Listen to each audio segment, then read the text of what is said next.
tanışı yok kim dese ana dedim.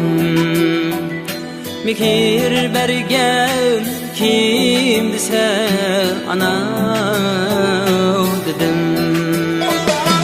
Dün gece ak süt verip elley edip perviş etti kim dese ana dedim.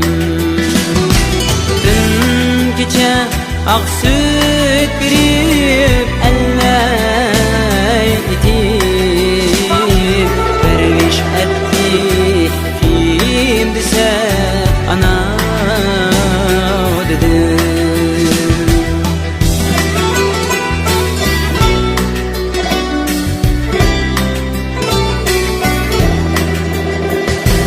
Bu dünyaga kız aşkızıp tertipti,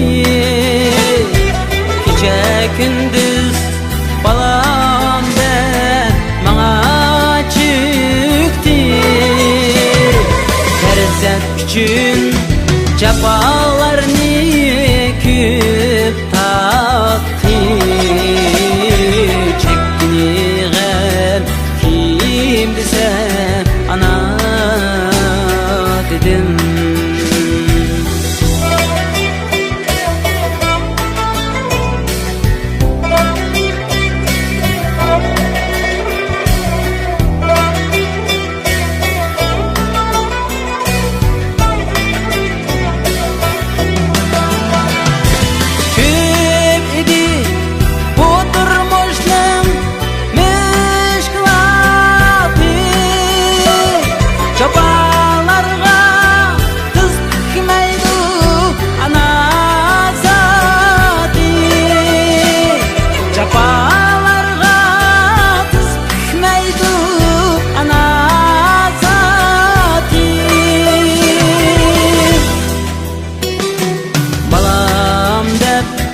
Sek bardu jrek bağrı